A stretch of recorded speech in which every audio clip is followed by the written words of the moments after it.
இன்னைக்கு நைட்டு டின்னருக்கு chapati with paneer butter masala தான். என்னோட ஸ்டைலில் பன்னீர் பட்டர் மசாலா பார்க்கலாமா? அதுக்கு ஒரு 2 இன்ச் அளவுக்கு இஞ்சி சேர்த்துட்டு ஒரு 10 பல்லு பூண்டு 2 பச்சை மிளகா உங்கள் காரத்துக்கு ஏற்ற மாதிரி நீங்கள் அட்ஜஸ்ட் பண்ணிக்கலாம்.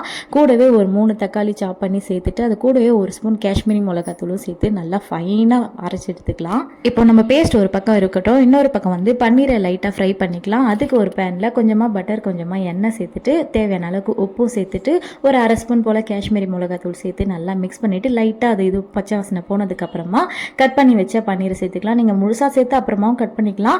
கட் பண்ணி சேர்க்கும் போது ஃபுல்லாக கோட்டாகும், அதுக்காக தான் சேர்த்து அதை லைட்டாக ஃப்ரை பண்ணி எடுத்து வச்சுக்கலாம். இப்போ ஒரு 3 வெங்காயம் நல்லா பொடியாக நறுக்கிக்கோங்க. எவ்வளோ முடியுமோ அந்த அளவுக்கு. நீங்கள் தக்காளி எந்த அளவுக்கு எடுக்கிறீங்களோ அதே அளவுக்கு வெங்காயம் எடுத்துக்கோங்க.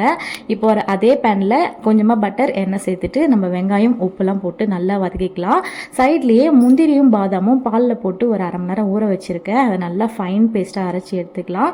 இப்போ நம்ம வெங்காயம் நல்லா வதங்கினதுக்கு அப்புறமா ஆல்ரெடி நம்ம அரைச்சி வச்ச தக்காளி பேஸ்ட்டை வந்து முதல்ல சேர்த்துட்டு அதை லைட்டாக மிக்ஸ் பண்ணிவிட்டு கூடவே மஞ்சத்தூள் சேர்த்துட்டு இதோட பச்சை வாசனை போகிற அளவுக்கு நல்லா வதக்கி விட்டுக்கலாம். இதை மாதிரி எண்ணெய் நல்லா பிரிஞ்சு வந்ததுக்கப்புறமா இதுக்கு தேவையான அளவுக்கு தண்ணி சேர்த்துக்கோங்க.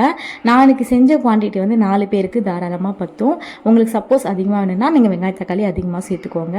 இப்போ வந்து நம்ம அரைச்சி வச்ச முந்திரி பேஸ்ட்டில் ஒரு பாதி மட்டும் சேர்த்துக்கிறேன். பிகாஸ் இப்போ சேர்க்கும் போது கொஞ்சம் திக்னஸ் வரும், அதுக்காக லைட்டாக கொதி வந்ததுக்கப்புறமா நம்ம ஃப்ரை பண்ணி வச்சுருக்க பன்னீரும் இது கூடவே சேர்த்துட்டு ஒரு ஸ்பூன் போல் கஸ்தூரி மேத்தி சேர்த்துட்டு ஒரு 5 நிமிஷம் நல்லா கொதிச்சதுக்கப்புறமா மீதி பேஸ்ட், அதாவது அந்த முந்திரி பாதாம் இருக்கு இல்லையா, அந்த பேஸ்ட்டை மீதி திரும்பவும் சேர்த்துட்டு திரும்ப இது ஒரு 5 நிமிஷம் கொதிக்க வச்சு இறக்கிங்கன்னா நல்லா திக்காக வந்து நம்மளுக்கு ரெடி ஆகிடும். உங்களுக்கு எந்த அளவுக்கு திக்னஸ் வேணுமோ அந்த அளவுக்கு எடுத்துக்கலாம்.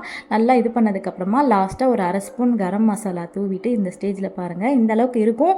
ஆனதுக்கப்புறம் இன்னுமே திக்காகும். இதை விட உங்களுக்கு திக்காக வேணும்னா தண்ணி கம்மியாக சேர்த்துக்கோங்க. லாஸ்ட்டாக ஒரு ஸ்பூன் பட்டர் கொஞ்சமாக கொத்தமல்லி போட்டு கார்னிஷ் பண்ணி இறக்குனீங்கன்னா சூப்பரான பன்னீர் பட்டர் மசாலா ரெடி ஆகிடும். ஒரு சப்பாத்தி சாப்பிட்ற இடத்துல 2-3 சப்பாத்தி எக்ஸ்ட்ராவே போகும். கண்டிப்பாக ட்ரை பண்ணி பாருங்கள். டாட்டா.